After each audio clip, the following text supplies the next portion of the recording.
todos bem-vindos ao nosso canal Direito Simples e ao nosso quadro Tamo Junto. E hoje o nosso convidado é mais do que especial. Ele é advogado, doutor em Direito Público e Econômico pela Universidade Mackenzie, tem apenas 29 anos, recentemente lançou um capítulo de um livro na Itália e tivemos a honra de recebê-lo como nosso entrevistado no dia de hoje. Professor Jefferson. Boa tarde a todos. É um prazer imenso estar aqui participando desse quadro.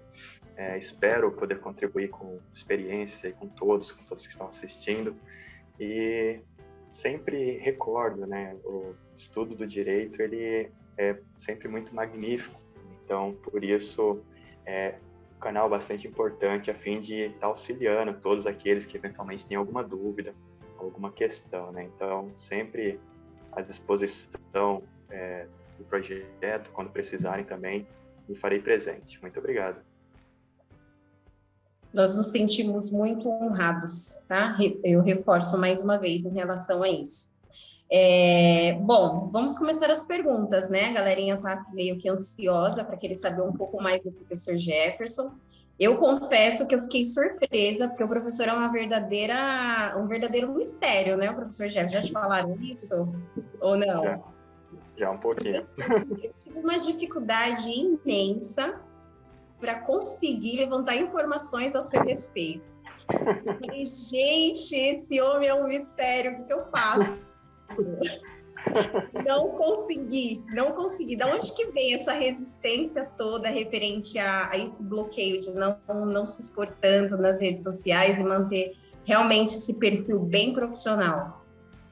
Bem, na verdade, eu sempre fui um pouco meio nerd, né? Então, eu sempre estive distante da questão de rede social, né? Ficava estudando, fazendo algumas outras coisas. Então, enquanto eu via meus amigos caminhando para esse lado mais virtual, eu me mantive, né, mais tradicional, digamos assim. Muito embora hoje em dia eu esteja um pouco mais presente nas redes sociais, mas confesso que está distante ainda de ser conforme os padrões aí que a gente observa, né? Então ainda estou perdendo um pouco dessa vergonha de estar postando, compreendendo o mundo eletrônico como uma forma geral.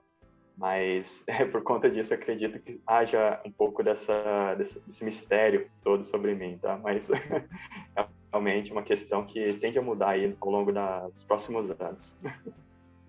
Bom, como eu não consegui descobrir muita coisa, então vou deixar aí para o senhor nos contar um pouquinho da sua história e o que te levou a escolher o direito. Bem, é difícil dizer, até onde eu pude conversar, né, com os meus familiares, eles diziam que desde pequeno eu sempre falei, olha, eu quero ser da área jurídica, né? E aí eu, talvez até mesmo por inspiração de diversos membros da minha família, meus pais não são do ramo jurídico, mas alguns outros parentes são, né? Então talvez daí tenha vindo esse interesse. E comecei na carreira jurídica, né, a estudar, na verdade, direito ainda bastante novo, acho que 17 anos, e comecei a advogar e fui para a área acadêmica alguns anos depois, onde estou até hoje, né? Tomei gosto, adoro lecionar, mas sem deixar de lado a advocacia, né? Então a gente consegue conciliar essas duas questões de uma forma que elas se complementem, né? Então você pode dar aula, viver a questão prática de forma que elas acabem trabalhando junto, em consonância, e talvez até mesmo agregar na questão das aulas, né? Porque você tem a possibilidade de trazer perspectivas práticas para a sala de aula, discutir com os alunos. Então, essa questão jurídica na minha vida, ela sempre foi bastante presente, né? Desde da área acadêmica até mesmo a área profissional. Eu acho que o direito em si, ele é um ramo que a gente tem que trabalhar com um certo afinco, com um certo amor. E por conta disso, vejo como uma atividade bastante interessante que tende aí, claro, a estar presente ao longo de vários e vários anos ainda na minha vida. Seja muito bem-vindo. É uma honra nossa ter o senhor aqui, o senhor ter topado esse convite. Muito obrigado mesmo. E assim, eu sei que todo mundo tem as suas dificuldades, né, para chegar onde chegou, e eu gostaria de saber do senhor o seguinte: quais foram as suas maiores dificuldades, seja na área profissional, no seu trabalho, ou mesmo durante ali o seu período de estudo, né, da faculdade? O que o senhor poderia elencar ali com que mais marcou o senhor assim em questão de dificuldade? Bem, eu vejo como dificuldade vários e vários momentos, ao longo desses anos, porque o que acontece? Minha família, a princípio, ela foi morar em outro estado, de repente eu voltei para São Paulo, né, não perdi as raízes aqui, e então esse fato de ter que me restabelecer em São Paulo, com certeza foi uma primeira dificuldade que eu tive, mas nada que me impossibilitasse, a princípio, cursar o direito. Contudo, com o tempo você cria, né, aquela dificuldade, mas OAB, aqueles questionamentos próprios, né, de todos os alunos, e talvez tenha sido um ponto que cobrou uma certa atenção. Mas na questão profissional, quando eu comecei a advogar, eu ainda era muito novo, né, então foi um pouco difícil, digamos assim, porque a inexperiência, ela se fazia muito presente, e aí, eventualmente, algum cliente ou outro olhava e falava, nossa, mas você é tão novo, será que você tem experiência, né? E era uma certa dificuldade que surge na carreira, afinal, a atividade jurídica, ela preza muito ainda por questões de aparência, então você olha e fala, poxa, aquele advogado mais velho já tem uma experiência, você presume isso, né? E eu, tão novo, me deparava constantemente com questionamentos desse tipo, olha, você tem experiência, será que você já atuou em alguma causa desse tipo? Foi uma dificuldade já no início da carreira. Acredito que na parte acadêmica, dificuldades eu não tive muito em, por exemplo, conciliar a questão de trabalho com a atividade acadêmica no início, porque como a época, quando eu fui para o mestrado, eu acabei querendo focar um pouco mais nisso, então eu consegui, por trabalhar como profissional autônomo, né, como profissional liberal, eu acabei organizando meu tempo a fim de atender o estudo na parte do mestrado, hoje no doutorado, claro, mas sempre sem perder esse foco. Então, eu não, digamos, isolei de um lado e acabei deixando o outro esquecido, né? Por conta disso, acho que foi uma facilidade até. Vejo que talvez tivesse sido bastante diferente caso eu tivesse com a agenda comprometida, talvez trabalhando em alguma outra condição, e por isso hoje eu não teria esse ponto, por exemplo, como dificuldade, mas no começo sim foram algumas intempéries aí que a gente acaba passando ao longo da carreira profissional. E o senhor falou que o senhor era bem novo quando se formou. Com quantos anos o senhor se formou? Eu me formei com 24, se eu não me engano. Foi 24. Comecei a advogar, foi um dos primeiros da minha turma, inclusive, né? Então, na verdade, deixa eu ver, na verdade, minto, acho que foi com 22, 23 anos. Não, foi bem mais novo, Foi, assim, muito desproporcional, né, em relação aos meus amigos. Mas, peraí, agora eu tenho que lembrar, só um segundo. Vamos entrar nessa parte aqui, não nos cortes, tá? Por favor. Corta essa parte. Pode ficar tranquilo. Nossa, acho que foi com 22. Acho que foi, verdade. Tá, então vamos lá, vamos começar de novo. Professor, primeiramente, muito obrigado, né? Como o Davi já falou e a Elisa também, e eu repito, é uma honra ter o senhor aqui com a gente. E a minha pergunta, eu acho que também é algo que muita gente tem hoje, nessa questão, né, da acadêmica, e se relaciona às dificuldades, mas mais voltado para os medos, né? Em relação à área profissional, quais foram seus maiores medos, desde o início acadêmico até atualmente?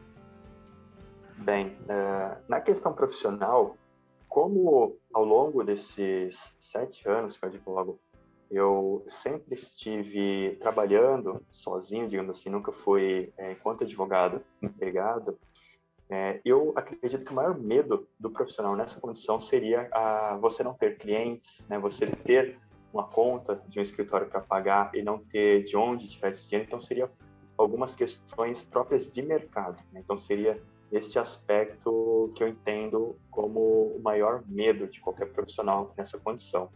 Claro que isso não pode ser nunca, eu vejo, é um fator que desmotive alguém a trabalhar, né, sozinho, se for o caso, né, ou então uma sociedade, advogados, enfim, mas requer um certo planejamento, né? Então, focar no que você quer, claro, e construir um caminho para esse objetivo, né? Não aconselharia que fosse uma atividade assim feita à sorte, entregue à sorte, né? Mas com os seus certos cuidados, acredito que seja, ainda que com as suas limitações, com os seus medos, os seus riscos, seja uma atividade que vale a pena, claro, quem tiver interesse. Afinal, eu sei que muitos alunos têm interesse em estar indo para a área de concursos públicos, outros para a própria docência, outros pretendem trabalhar em empresas, né? Então, são perspectivas diversas para os diversos caminhos que o direito nos permite trilhar, né? Então,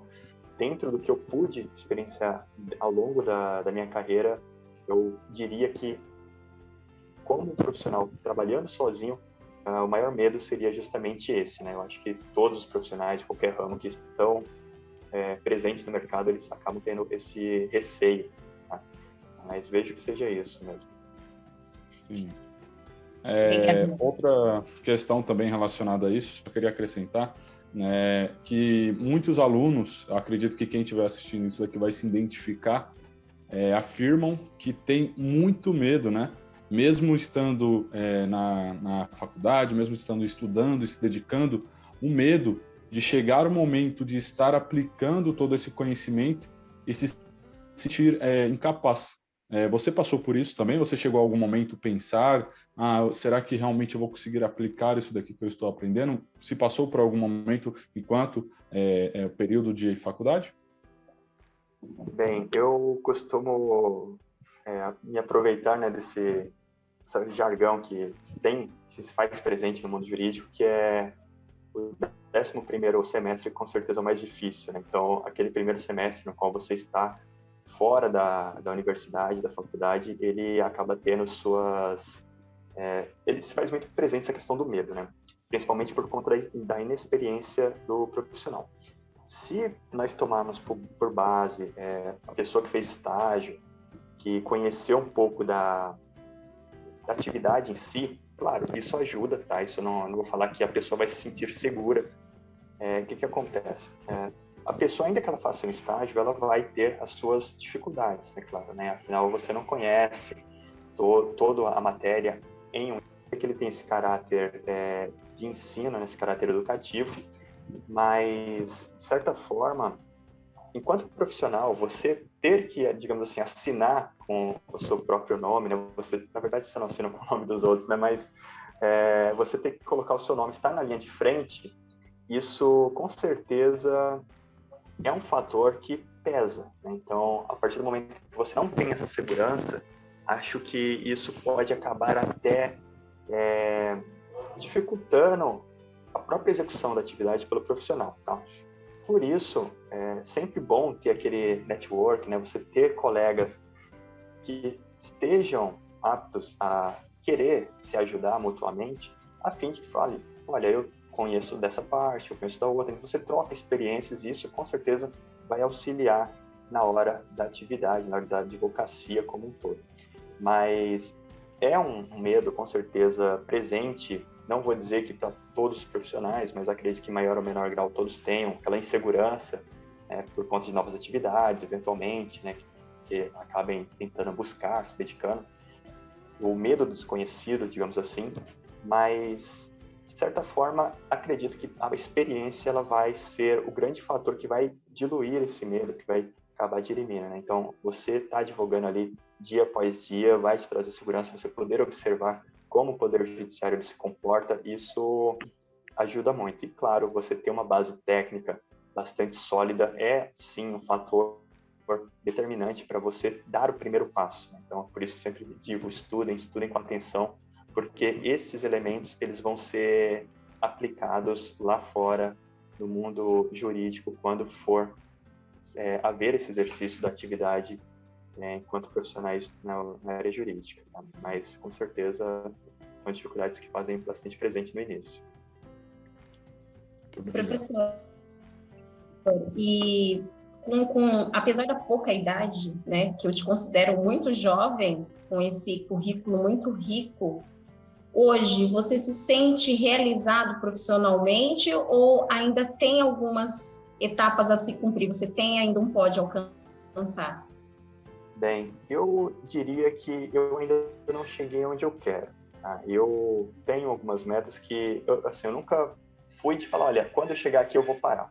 Eu sempre fui caminhando, observando o que eu gostaria, como eu gostaria de evoluir profissionalmente, mas sim, eu hoje estou bastante feliz com o que eu pude construir, tanto na área profissional quanto na área acadêmica. Contudo, sei, né, dentro da minha perspectiva, claro, a gente não sabe do futuro, mas dentro do que eu espero para o futuro, que ainda está bem longe de falar assim, olha, aqui para mim está bom, né? Então, a tendência ainda é buscar, talvez, crescer mais na área acadêmica, me tornar um profissional melhor na área jurídica, e por aí a gente vai seguindo e vendo, né? Quem sabe uma magistratura no futuro, não sei, mas sempre trilhando aí, sempre olhando para frente, esperando novos desafios, né? Acho que são os desafios que nos fazem crescer. Eu achei que o senhor ia falar assim, não, eu tenho um objetivo, sim, encontrar o Celso Russomano e fazer um debate com ele. Eu achei que essa seria a meta. Não, porque aí depois o que acontece, né? Depois do debate com o Celso Russomano. Então tem que e aí, o que aconteceu? A pessoa morreu, faleceu. A pressão foi tão grande que teve um infarte. Não, mas eu quero com certeza poder participar de palestras, debates com vários outros ícones aí, tanto da mídia quanto da área jurídica, acima de tudo, né? Porque é sempre bom, sempre agregador, mas as questões profissionais, elas, você acaba se deparando, né, com, às vezes, demandas que são bem singulares, eu diria, né? Por isso, é sempre bom se divertir, digamos assim, à medida do que essas demandas acabam virando histórias produtivas, é claro, né? São histórias marcantes, né? E provavelmente quem estiver assistindo esse vídeo não vai entender por que a gente citou o nome do Celso Russomano. O professor podia compartilhar com a gente essa história novamente, porque ficou marcada, né? Os seus alunos sempre vão ter como referência. É que eu, ao longo desses últimos anos, eu tenho advogado para algumas empresas, né? E é engraçado porque algumas delas são do varejo. E certa vez aconteceu de eu estar em uma dessas lojas, tinha de falar com um cliente, e por coincidência, uma das clientes acabou discutindo com o proprietário da loja por conta de uma oferta que foi feita naquela condição, naquele dado momento, pessoa presente, né, sem que houvesse qualquer tipo de prazo, e sem porquê nem para quê, eu realmente cheguei no horário errado, no local errado, né? E aí, no meio dessa confusão toda, a cliente saiu falando assim, não sei o quê, porque você é advogado, fala para ele que ele tá errado. Eu falei, oi, o que tá acontecendo? E aí ela, vou chamar o Celso Russomano, vai vir aqui. Eu falei, nossa, que legal, eu vou encontrar o Celso Russomano. Mas acabou que de nada aconteceu, né? Mas foi uma situação bem engraçada, que eu sempre conto em sala de aula, né? Por isso aqui fui recordado, mas com certeza quando eu tiver a oportunidade de ser professor aí, né, de quem ainda não foi, que estiver assistindo esse vídeo, vou contar essa história com mais detalhes, mas é uma história bastante hilária, né? Que envolve aí, os clientes da loja, o cliente que eu tive, né? Os clientes desse meu cliente, né? Então, situação bem engraçada mesmo. Professor, tem alguns estudos que apontam que o direito não só a profissão, mas também a disciplina, né, do direito, vai ter algumas mudanças no futuro com relação à tecnologia, a forma como hoje existe o direito. Alguns dizem que não vai ser dessa forma no futuro. Não sei se o senhor já acompanhou algo nesse sentido, alguma reportagem nesse sentido. Mas, enfim, para o senhor, assim, qual que é a sua opinião a respeito do futuro do direito? Qual que o senhor acredita que vai ser o futuro do direito no Brasil? Bem, essa questão tecnológica, ela se faz muito presente hoje, né? Tem, de fato, esses debates que eles, alguns até questionam, falam, será que ainda vai ser necessário o ser humano? Será que não vai? Até mesmo porque alguns até questionam a resolução automática, né? De certa forma, autônoma das demandas judiciais, mas vejo que o ser humano na advocacia, na perspectiva minha, ele nunca vai deixar de ser necessário, ele sempre vai se fazer presente, até mesmo porque trata-se de questões humanas, né? Então imaginem vocês, por vezes, demandas que são realmente a vida de uma pessoa, o valor que ela atribui a essas demandas, né, que podem ser diversas naturezas, ser passadas para solução, sei lá, de um robô por meio de uma automação, enfim, uma inteligência artificial. Isso não me parece uma questão prudente, né? Talvez sim haja esses debates por conta da quantidade de processos que vem crescendo ao longo dos anos, mas não vejo ainda como uma questão absoluta, né? Então não tem essa perspectiva de que a advocacia ela mude a ponto de que o advogado seja um profissional que seja deixado de lado, né? Isso eu não consigo enxergar. Da mesma forma que não vejo juízes sendo substituídos, ou promotores, defensores públicos, enfim, mas talvez, claro, por conta da tecnologia, da maneira como tudo ocorre, haja sim algumas mudanças, talvez procedimentais, eu não descarto essa ideia, talvez seja até bastante importante por conta da celeridade que hoje temos uma certa morosidade no trâmite de diversas demandas, de diversas também matérias, mas os profissionais, ainda assim, eu entendo que eles serão necessários e não tenham, de fato, uma perspectiva de que haja mudança nesse aspecto. Talvez possa haver uma redução do número de profissionais por, sei lá, pessoas querendo ir para outras áreas, buscando outras carreiras, mas a figura do advogado ou do operador de direito, de modo geral, sob uma perspectiva minha, ela tende a permanecer ao longo dos anos, com certeza. Bom, por fim, professor, todos nós sabemos, né, que quem está na faculdade de Direito tem o sonho, aquele tão esperado sonho, como você mesmo falou, né? Alguns querem concurso público, outros querem advogar, outros, enfim, cada um tem o seu próprio sonho. E como o senhor é muito experiente, o senhor é um exemplo para diversas pessoas, qual que seria o seu conselho para nós, futuros operadores do direito? Bem, o primeiro conselho que com certeza eu daria é estudem bastante, porque é aquela situação, por mais que você pense, estou estudando tanto, não está trazendo resultado, vai trazer, tá? Então é o tipo de situação que, em dado momento, o estudo ele vai trazer resultados, tá? Então, sempre estudem bastante, se atentem aos detalhes, nunca basta apenas assistir a aula, claro, todos têm que estudar na medida das suas disponibilidades, afinal nós sabemos que muitos alunos trabalham, outros acabam tendo certas condições na vida que acabam atrapalhando alguns horários, enfim, mas sempre estudem, sempre se mantenham estudando, conhecendo, buscando.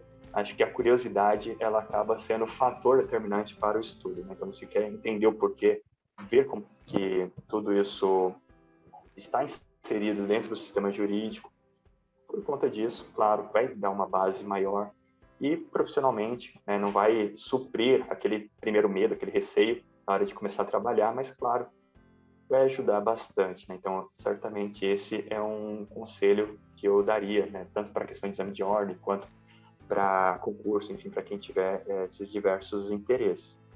E outra, né, sempre que possível, tentem conhecer a prática, vai fazer um estágio, conversar com alguém que é do ramo, tentar extrair informações para que aquele conhecimento que foi estudado nos livros, ele não se torne uma questão abstrata. Eu costumo falar que, por vezes, a gente tem matéria processual de forma geral, processo civil, processo de trabalho, processo penal, e muitas vezes a gente não sabe como é que funciona esses elementos, né, operacionais dentro do direito, e fica aquela questão muito abstrata para os alunos. Então, você ter esse contato acaba facilitando, você consegue concretizar, consolidar esse entendimento e visualizar como que seria aquela matéria sendo aplicada num caso concreto. Por isso, tentar conciliar a parte técnica com a parte prática é fundamental para o exercício da atividade jurídica de forma completa, né?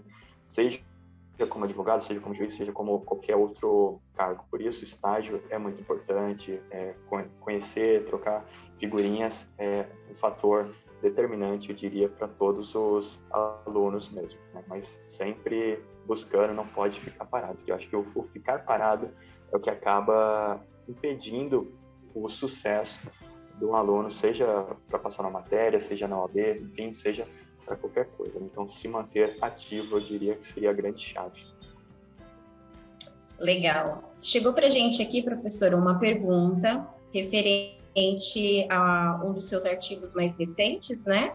Que é a efetivação do direito e a moradia da reserva possível. Me corrija se eu estiver errado, é assim mesmo, né?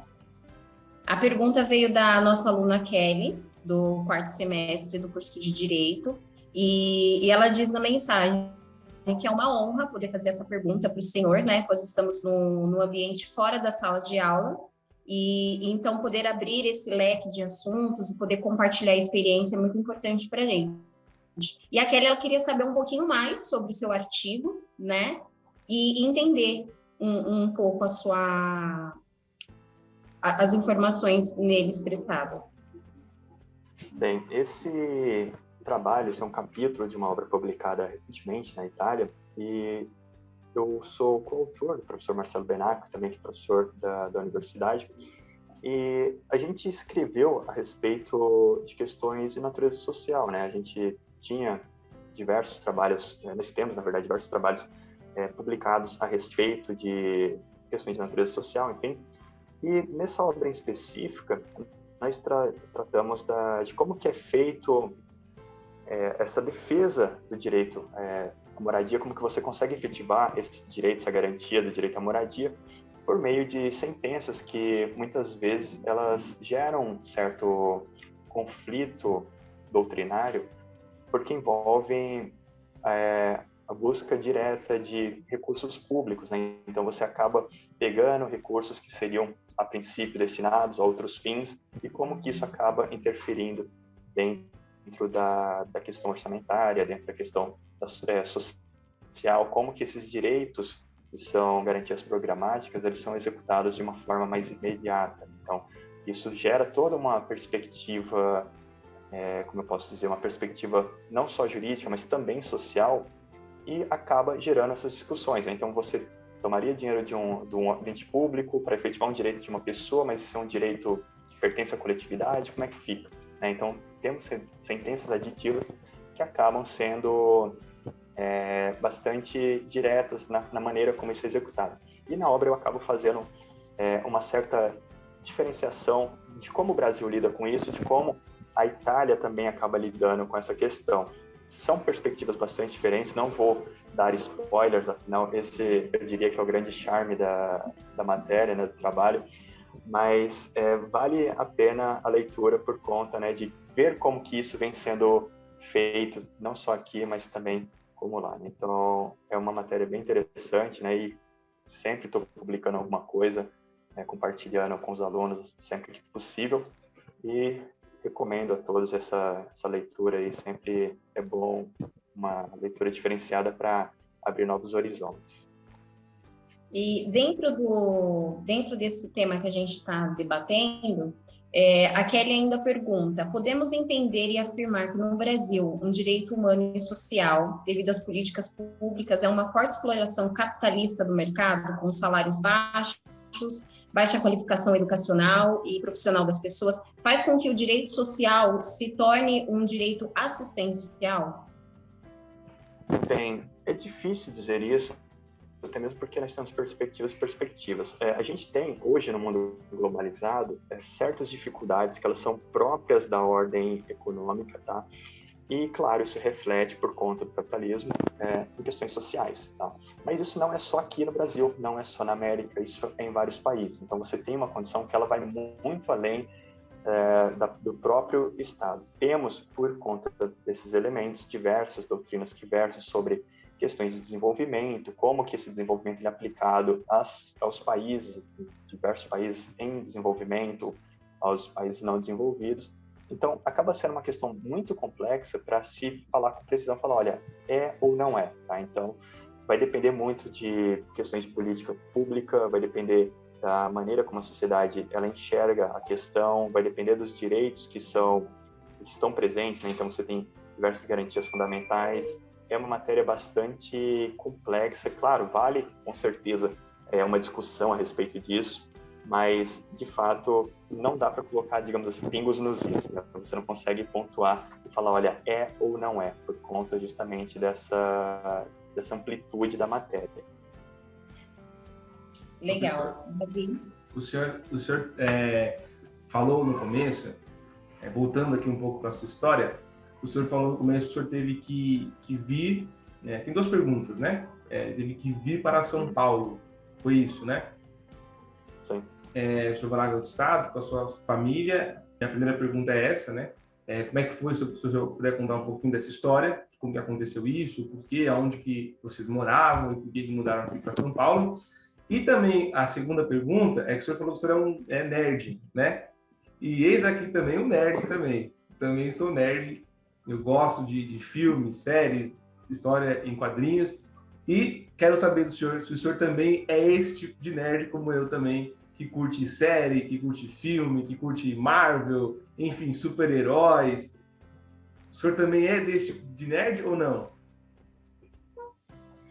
Bem, então, respondendo a primeira pergunta, minha família ela é toda do Nordeste, né? Meus pais são do Piauí, e eu fui morar uma época lá, então eu fiquei alguns anos morando lá, embora seja aqui de São Paulo, e voltei, né? Então, eu gostava de lá, sempre gostei, tanto é que vira e mexe, eu estou por lá, fico alguns meses, volto para cá, mas eu acabei optando por fazer a minha carreira aqui em São Paulo, né? Por conta disso, eu tive necessariamente que voltar para cá, afinal, né, estudei tudo presencialmente à época, né? Então, hoje em dia que a gente, em meio à pandemia, está falando de tudo digital, mas até então sabíamos que a grande maioria das atividades eram presenciais. Por conta disso, eu tive que voltar para São Paulo. Claro que com um aperto no peito, afinal, né, você deixa para trás amigos, família e tudo mais, mas hoje isso acaba sendo até, não seria um problema, digamos assim, por conta, né, de você ter essa liberdade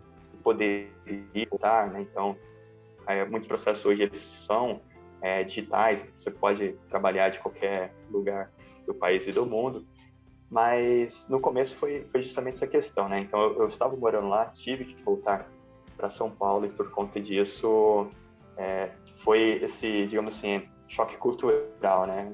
Um dia você está em São Paulo, no outro você está no Piauí, no outro você está em São Paulo de novo, né? E por aí vai. Mas, claro, amizades sempre permaneceram, né? Então, sempre que estou por lá, reencontro o pessoal das antigas, né? Bater aquele papo. Mas, enfim, seria isso, né?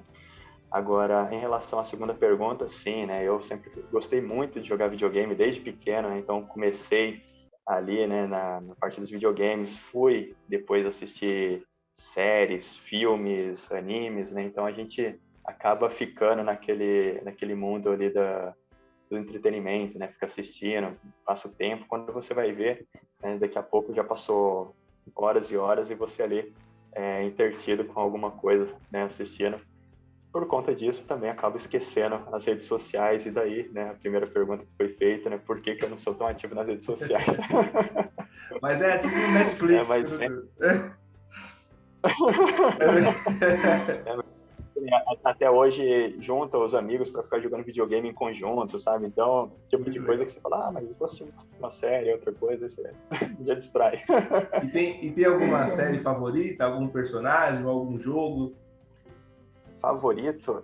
Difícil. Hoje, atualmente, estou assistindo The Office, né, que era uma série que eu gosto bastante, né, que já é bem antiga até, um pouquinho antiga, não é tão velha assim. Mas jogar videogame, sempre joguei também, sempre fui muito fã de jogos de avião, né, jogos de simulação, enfim.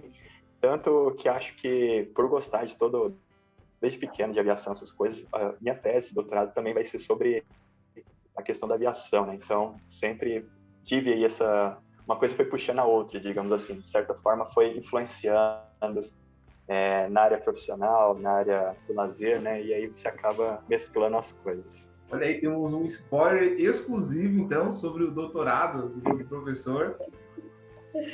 Esse professor é por luxo, né? Eu não estou aguentando essa riqueza de informações. Inclusive, primeira mão do Direito Simples, olha só. Exclusivo, isso aí é exclusivo do Direito Simples, hein?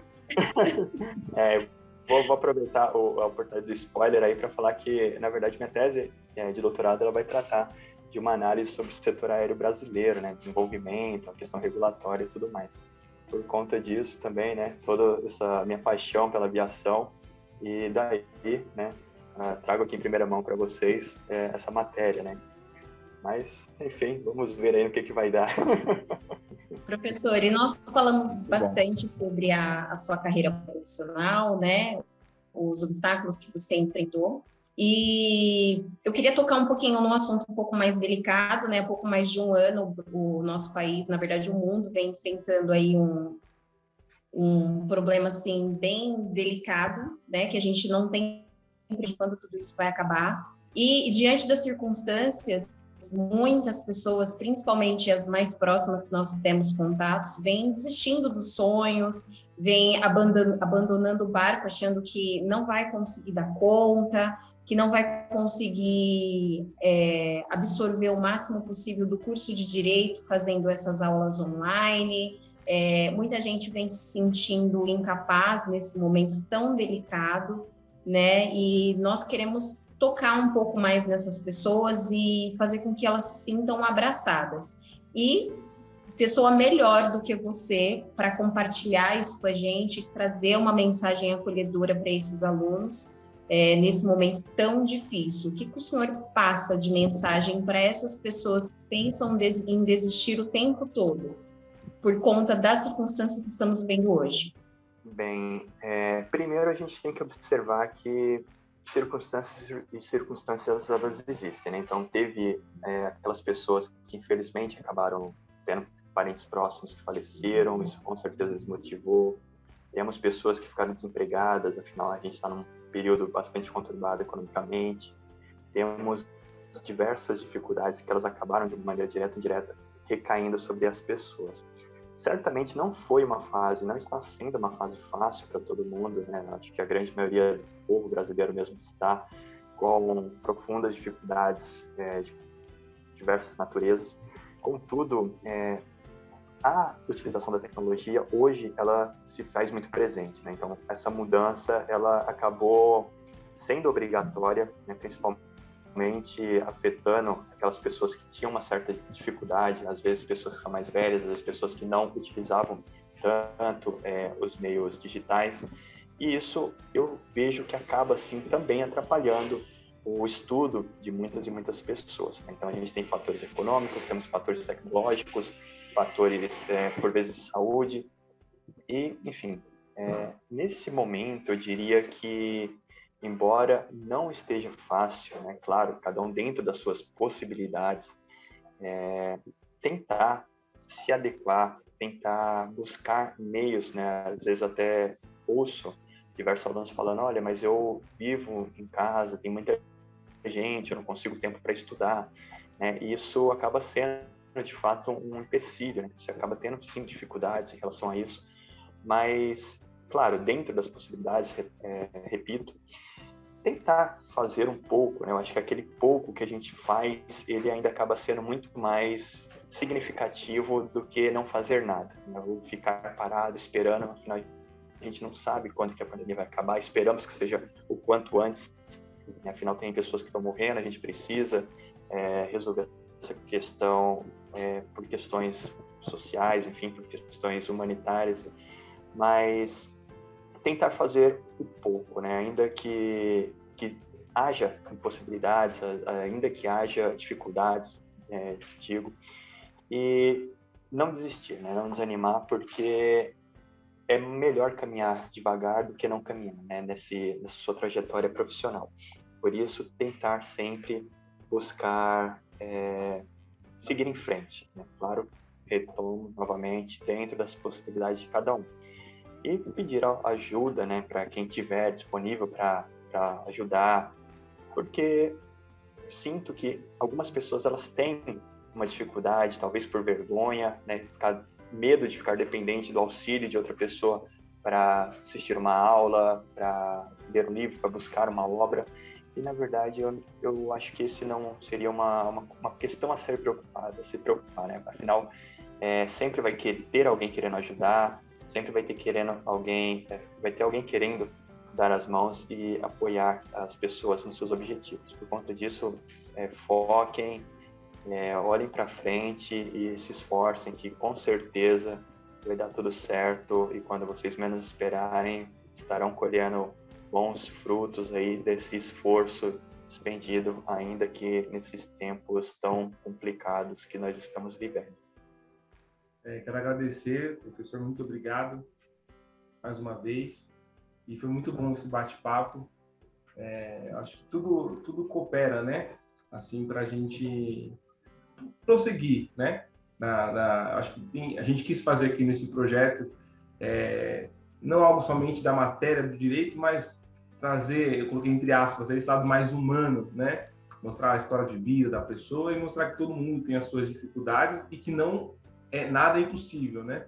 Só tendo muito esforço a gente consegue chegar lá. E eu gostei muito do senhor por ter topado, né? Ter deixado um pouquinho do seu tempo, do seu sábado, para estar aqui com a gente. Então, muito obrigado mesmo. Bom, eu quero acrescentar aqui também, né? Realmente é algo muito importante isso daqui que está ocorrendo. Muitas pessoas vão assistir isso daqui, e também nós, eu, Davi, Elisa, né? E ganhamos uma motivação imensa, né? É muito bom ver e ter um profissional do nosso lado, nos ajudando, nos auxiliando, estando presente quando a gente realmente precisa. E temos de ter a gratidão eterna por isso, porque realmente é um momento muito difícil que a gente está passando, e muitos relatos, inclusive dentro da nossa sala de aula: pô, mas eu estou desmotivado, pô, mas eu não sei o que eu faço, eu não sei como eu estudo, eu não sei como que eu vou aplicar isso. E realmente, quando a gente consegue enxergar e tem um apoio de um profissional como o senhor, realmente dá aquele alívio, aquela sensação de restauração, e a gente consegue ter um ânimo maior para estudar e seguir em frente mediante essa situação. Muito obrigado, professor. Bem, eu agradeço a todos pelo convite, novamente, agradeço pela oportunidade de ter podido participar, e com certeza foi um prazer, né? E sempre que possível, sempre que for necessário, me ponho à disposição para estar auxiliando no projeto, e com certeza, né, reitero a honra de ter participado hoje, contribuindo um pouco com a minha experiência, né, e com certeza sempre um prazer e fico à disposição. Tem algum assunto, alguma coisa que a gente não perguntou para o senhor, mas que o senhor quer falar aqui? O senhor tem a liberdade para falar.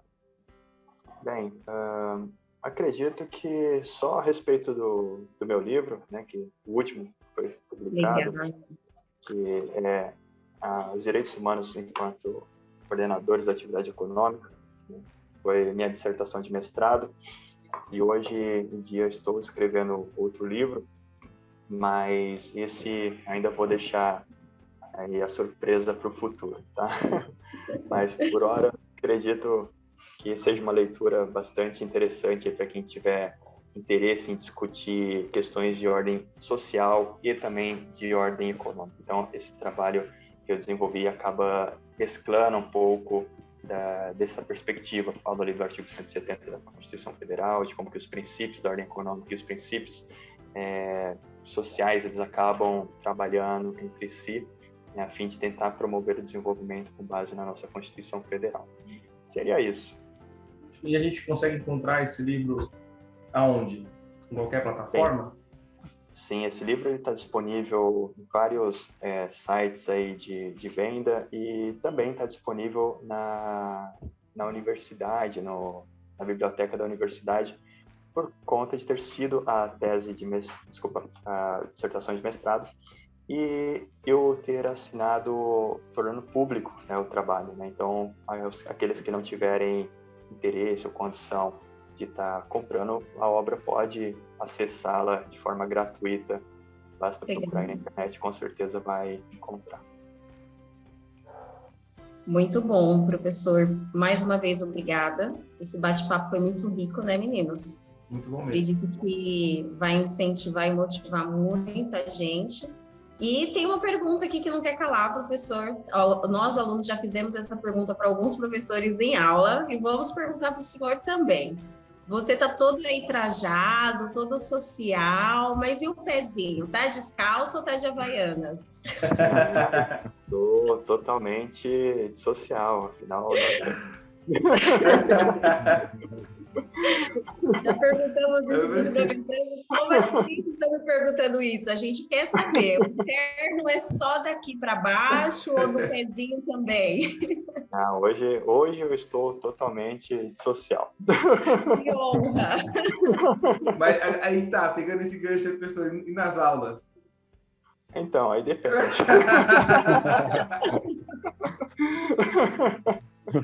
Aí tudo depende. Depende do dia, né? Depende do dia. Do dia, do calor. Calor, tá certo. E é isso, professor. Obrigado mesmo. Tá certo, eu que agradeço. Muito obrigado.